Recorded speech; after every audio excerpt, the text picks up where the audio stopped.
Je vais vous poser la question suivante. Je vais vous donner quelques instants pour y réfléchir et vous poser la question suivante. Aujourd'hui, qu'est-ce qui vous retient? Quelles sont les influences négatives qui vous empêchent de vivre pleinement les valeurs de votre mantra, les valeurs d'un entrepreneur libre, c'est que vous voulez défendre à travers votre entreprise? Et cette question, pour moi, elle se décline tout d'abord en termes d'entourage proche, immédiat ou même plus éloigné. Aujourd'hui, qui critique votre rêve? Christian Godefroy avait une expression, il les appelait les briseurs de rêve. Les gens qui, par amour pour vous ou par mépris, il peut y avoir des intentions positives ou négatives, mais pour une raison ou pour une autre, essaient de vous les faire lâcher prise. Donc, d'un côté, il y a ceux qui le font parce que, justement, ils veulent vous éviter des déceptions, ou ils pensent que c'est pas vraiment ça que vous devriez faire autre chose. Donc, qui critique votre rêve? Et la deuxième question, c'est qui, si vous annoncez cette description, se fait une joie de vous rappeler que vous ne correspondez pas à cette description? Si vous commenciez à la lire et à dire tous les matins, je suis nanana, je fais nanana, ma vie est de telle façon, comme vous l'avez écrit en réponse à ça, qui vous dirait, franchement, non mais franchement, tu as regardé ce que tu fais là? Tu trouves que ça... Qui vous dirait ça? Parce que ça, c'est pas du tout la même chose que de dire, écoute, si tu veux devenir comme ça, il faudrait peut-être que tu changes tel comportement. Rien à voir, hein? Là, on vous soutient. Là, on vous dit juste, arrête tes conneries. Donc, ma question, c'est aujourd'hui, dans votre entourage, qui cause cet effet-là? Je vais vous donner une petite minute pour y réfléchir et le noter. Deuxième question. Réfléchir à, aujourd'hui, dans votre activité, dans votre emploi du temps, est-ce qu'il y a des actions, des habitudes, des activités qui vous bloquent et qui vous freinent? Je vous dis, je fais partie d'un groupe créé par le coach canadien Dan Sullivan qui s'appelle Strategic Coach. Et quand je discutais avec Dan, je lui ai dit, quel est l'intérêt de faire 20 jours au total de voyage sur l'année pour venir dans ton programme? Il m'a dit, tu vas avoir 100 jours de libre dans l'année. Je dis, chiche. Il m'a dit, bon, écoute, c'est toi qui vas le faire, donc tu dis chiche, bon, voilà. Mais au final, j'ai trouvé quelque chose de très très intéressant dans ce groupe. Par exemple, lors de ma dernière rencontre, on était à Londres pour une journée d'atelier. Donc ça coûte 20 000 $ par an pour faire le groupe Strategic Coach et être dans le groupe avec Dan. Une journée par trimestre. Et là, je suis assis avec un gars qui fait du conseil en... Comment traduire ça en français? Conseil en patrimoine. Donc il a une petite boîte de conseil en patrimoine qui se trouve à peu près à 25 minutes de Londres. Et il discute et son but, donc il a une clientèle locale. Et il me dit, voilà, c'est un petit peu dur parce que les gens, ils n'osent pas venir depuis Londres faire 25 minutes en voiture. Je lui dis, en fait, ton problème, c'est qu'aujourd'hui, la valeur que tu apportes et l'expertise que tu montres fait que les gens ne pensent pas que ça vaille le coup de faire 25 minutes en voiture pour venir te voir. Il faudrait que quelqu'un, que tu apportes tellement de valeur que quelqu'un vienne de Dubaï en jet privé pour venir, que tu lui donnes un conseil sur sa gestion de patrimoine et qu'il reparte chez lui. Et me dit, écoute, déjà, avec tout ce que je dois faire dans la semaine, je vois pas comment j'aurai le temps d'acquérir une expertise pareille qui me permette de faire ce genre de choses. Et deuxièmement, tu penses vraiment que quelqu'un peut venir de Dubaï juste pour recevoir un conseil et repartir? Et là, on est en train de déjeuner. Le gars qui est à côté de moi se retourne et fait « Dubaï, vous parlez de Dubaï? Tiens, je suis arrivé de Dubaï ce matin. » Il se retourne et fait « Hein ?» Il dit « Oui, en fait, nous, notre société, donc on est indien, on vit à Dubaï, on a monté une société là-bas, on est en train d'établir des bureaux, je crois que c'est à Stockholm, et... justement, je me suis inscrit ici pour trouver un moyen d'organiser mon temps, pour le faire entre nos deux bureaux internationaux. Donc là, je suis arrivé de Dubaï, et ensuite, dès que l'atelier d'aujourd'hui est fini, je reprends l'avion pour partir à Stockholm.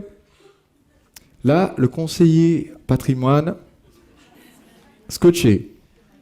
Je pense qu'il s'en est toujours pas remis. Aujourd'hui, il est possible que dans votre activité au quotidien, vous avez des actions, de la routine, des choses professionnelles ou personnelles, qui vous mettent tellement le nez dans le guidon que vous n'avez pas le temps de rendre cette vision que vous avez déclarée pour votre mantra réelle, que ça reste pour le moment une hallucination. Et tant que ça reste une hallucination, les gens ne viendront pas de Dubaï pour votre conseil, votre produit, votre service. Est-ce que vous me suivez ? Quand je fais un séminaire comme ça, j'ai toujours des gens qui viennent de l'étranger. Et ça date, hein, depuis les séminaires en séduction, j'avais des gens qui venaient en avion au séminaire. Et je vous ferai une garantie, qui est quand même culottée, qui est, si vous venez au séminaire et que vous n'êtes pas content, et que ça ne marche pas pour vous, jusqu'à 30 jours après le séminaire, on vous rembourse le séminaire et vos frais de transport en France pour venir à l'atelier.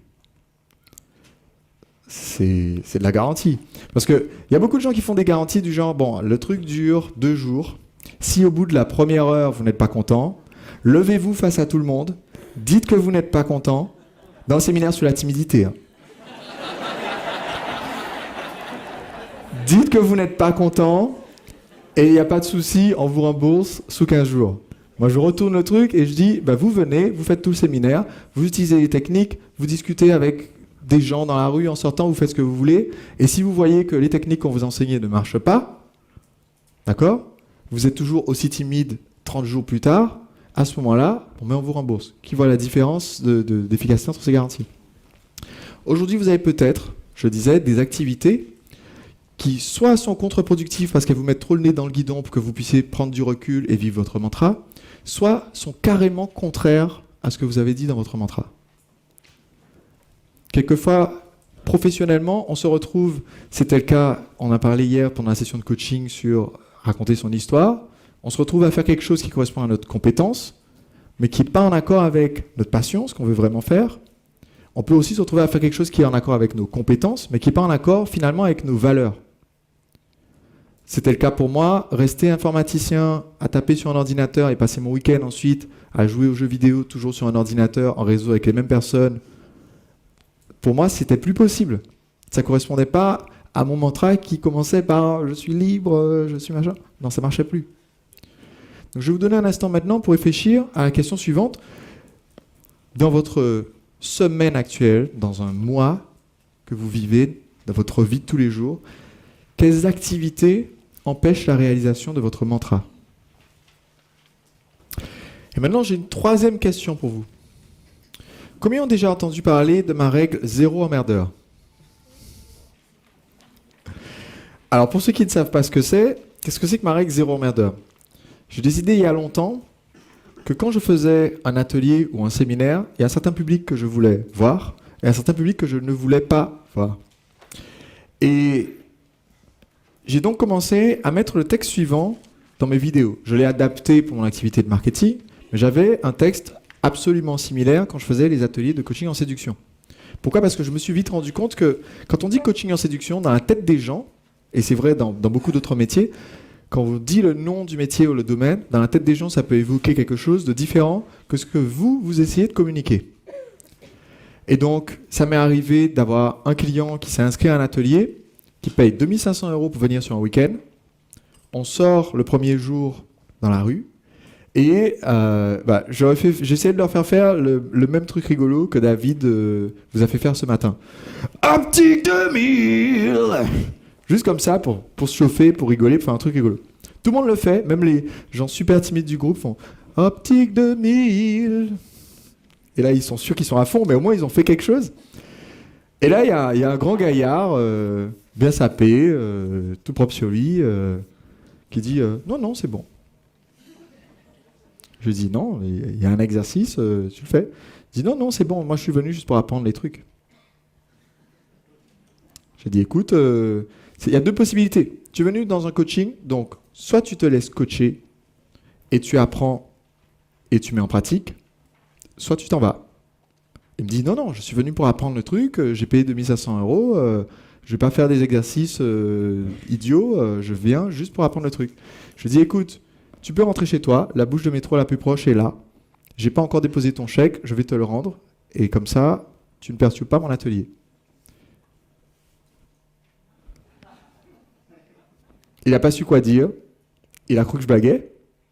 Je blaguais pas, j'ai continué, je suis parti avec les autres. Je lui ai remboursé ses 2500 euros. Il s'est réinscrit 2 mois plus tard. Et il a fait tous les exercices. Mais il aurait plombé le premier atelier si j'avais laissé être comme ça. Donc à un moment donné, il faut faire un filtre. J'ai eu aussi des gens, j'ai reçu une fois un virement, pareil, de 1500 euros pour l'atelier d'un week-end. Et je reçois le virement. Et avec le virement, j'ai un message par mail qui dit « Bonjour Sébastien, écoute, je t'envoie le virement, je vais venir et tout, ne m'envoie rien par la poste. » C'est bizarre. Il dit « Oui, comme ça ma femme ne saura pas. » Je dis « Écoute, tu es tombé sur le mauvais coach. Je te renvoie ton virement et merci, ne te présente pas à l'atelier, ça ne sera pas la peine. » Parmi votre clientèle, il y a des gens qui répondent plus ou moins à vos valeurs et il y a des gens qui répondent plus ou moins à ce que vous avez proposé comme produit. Donc ma règle zéro emmerdeur, telle que je la présente dans mes vidéos de vente par exemple, elle dit « J'ai pris la décision, depuis que je dispense mes formations de marketing, de travailler uniquement avec des entrepreneurs ou des passionnés d'Internet qui veulent sincèrement enrichir leur vie tout en améliorant la vie de leurs clients. Je ne suis pas intéressé pour enseigner à des gens qui ne respectent pas leurs clients, ou qui veulent juste des trucs et astuces pour gagner un sou malhonnête sans chercher à s'améliorer. » Donc, jusque-là, tout peut se transférer à n'importe quel secteur d'activité. Je disais la même phrase. Je ne suis pas intéressé pour enseigner à des hommes qui ne respectent pas les femmes, ou qui veulent juste des trucs et astuces pour... Voilà, je peux développer cette phrase-là dans n'importe quel domaine. Si vous n'êtes pas à 100% sincère et honnête avec vous-même et avec les autres, alors ne vous inscrivez pas.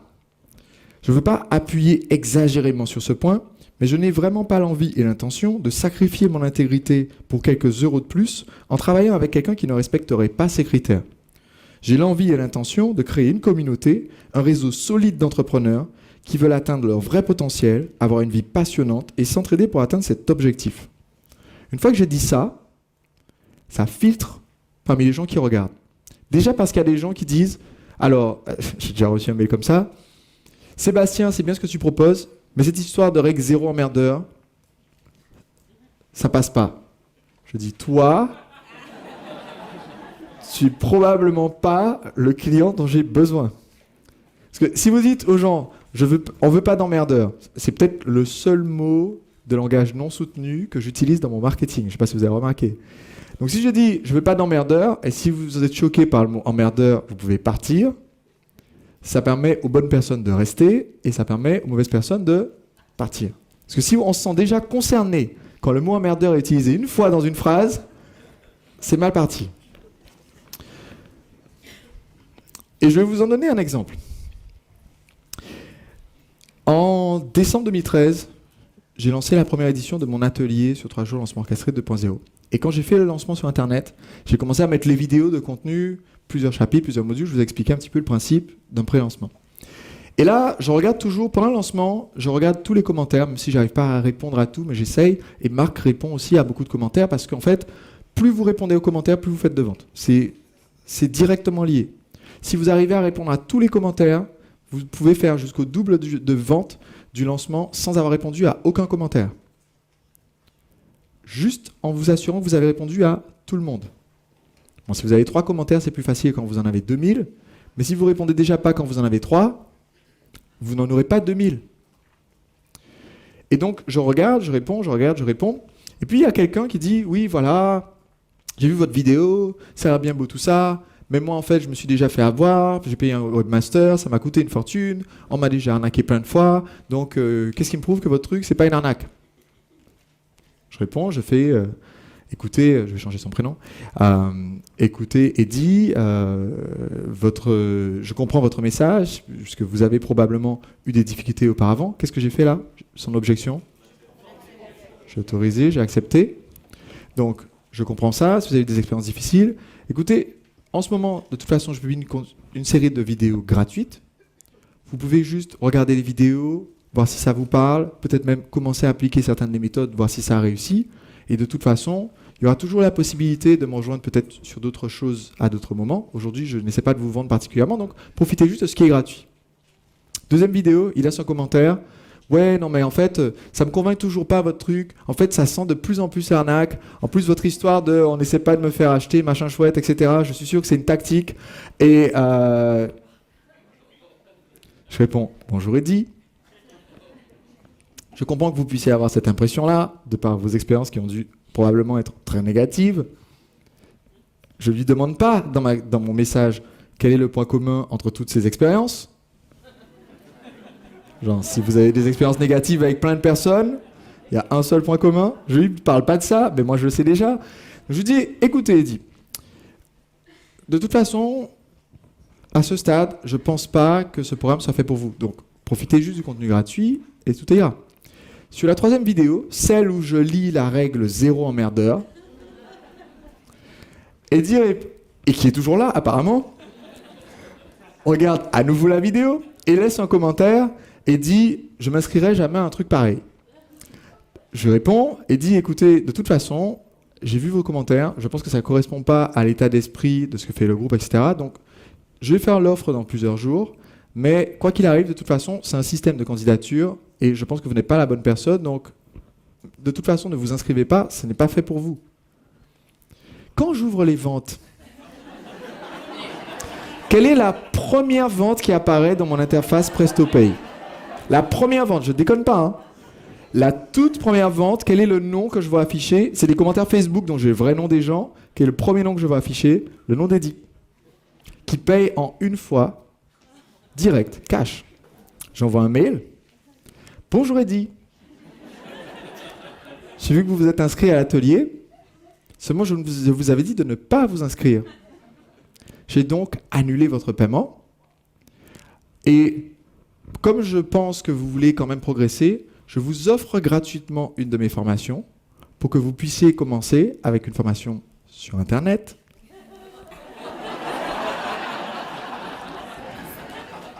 Mais je pense que ce n'est pas le moment pour vous pour participer à cet atelier.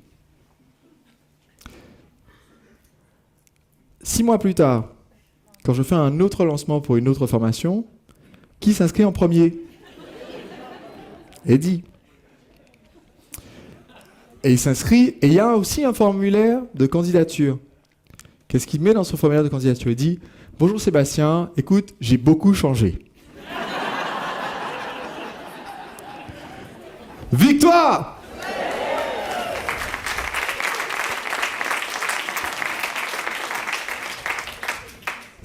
Donc, parmi vos clients, il y en a peut-être qui vous donnent de l'énergie, qui rapportent beaucoup. En général, c'est lié. C'est pas forcément à 100% corrélé aujourd'hui, mais le mieux, c'est que ça le soit. Et vous avez peut-être des clients qui sont à la fois moins rentables, demandent énormément d'énergie et vous pompent un temps fou et une énergie folle. La question, c'est quels sont ces deux profils ? Donc, je vais vous demander de réfléchir. On va faire 2 colonnes. Tracer 2 colonnes. Et de vous représenter soit le client des personnes, parce que vous avez des noms qui vous viennent à l'esprit qui sont représentatifs, soit la catégorie de personnes, et de faire la distinction. D'un côté, qui sont les clients à la fois les plus rentables et qui vous apportent le plus dans la réalisation de votre mantra, dans une colonne. Donc c'est un peu multiplication. Combien ils me rapportent en argent fois combien ils me rapportent en énergie, d'accord ? En travaillant avec eux. Et de l'autre côté, ceux qui sont en fait un drain, un frein pour vos ressources, votre temps, votre énergie. Et je vais faire un dernier commentaire avant de vous lancer sur cet exercice. Entre un client qui vous paye, disons, 10 € et vous prend 8 heures de service après-vente, et un client qui vous paye 10 000 € et vous prend 8 heures de service après-vente, lequel vous préférez avoir ? Celui qui a payé 10 000 €. Ok. Entre un client qui vous prend 10 € et vous prend 8 heures de service après-vente, un client qui vous paye 10 000 € et vous prend 20 minutes de service après-vente, lequel vous préférez avoir ? Celui à 10 000 €. Donc jusque-là, c'est évident pour tout le monde. Maintenant, il ne faut pas non plus penser que parce que quelqu'un est un client à 10 €, cette personne-là est une moins bonne qualité de client ou qualité de personne. Je discutais avec un entrepreneur, c'était il y a quelques mois, Et la conversation m'a marqué. Je me souviens plus de la personne. Ça devait être dans une conférence avec plein de conversations simultanées. Mais ce qui m'a marqué, c'est que cette personne-là se plaignait d'avoir en gros 2 catégories de clients. Ceux qui payent le produit pas cher et ceux qui achètent le produit qu'il veut vraiment vendre. Et de dire, ben voilà, ceux qui achètent le produit pas cher, ils abusent. Ils pourraient acheter l'autre produit et se décider. J'ai posé une question toute simple.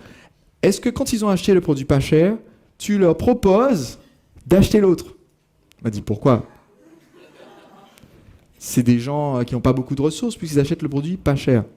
Je dis, ben non, pas forcément. Peut-être qu'ils n'ont juste jamais entendu parler de l'autre produit. Et c'est quelque chose de sidérant. Vous avez des clients qui sont extrêmement riches, qui ont d'énormes ressources financières. Ces gens-là, ils lisent des livres. Ces gens-là, ils ont des porte-clés. Ces gens-là, ils ont dans leur vie plein de choses qui coûtent pas cher. Tout le monde me suit? Et ils n'ont pas besoin nécessairement d'acheter toujours le livre, la version édition collection. Ils n'achètent pas un porte-clés en or nacré. Ils n'achètent pas une coque pour leur portable qui résiste à tout, qui est elle-même smart. Non. Quelquefois, ils achètent l'objet, ils en ont besoin, ils achètent l'objet. Si le vendeur n'essaie pas de leur vendre la gamme au-dessus, ils prennent juste ce dont ils ont besoin. Tout le monde me suit jusque-là. Et donc, quand j'ai dit que j'allais sortir un livre, proposer aux gens de recevoir gratuitement le livre et de le payer que 15 jours après s'ils étaient satisfaits de ce qu'ils avaient eu, et que j'ai dit, avec ça, je vais offrir un séminaire. Et qu'on m'a dit, ah d'accord, et en fait, au séminaire, est-ce que tu vas proposer des programmes? J'ai dit oui, je vais proposer un atelier, un mastermind à plusieurs milliers d'euros. Pour l'atelier, plusieurs dizaines de milliers d'euros pour le mastermind. Les gens m'ont dit, c'est impossible. Quelqu'un qui achète un livre n'achètera jamais ensuite une formation à 3 000, 4 000 euros. J'ai dit, posons-nous la question dans l'autre sens. Est-ce que quelqu'un qui achète une formation à 4 000 euros lit des livres?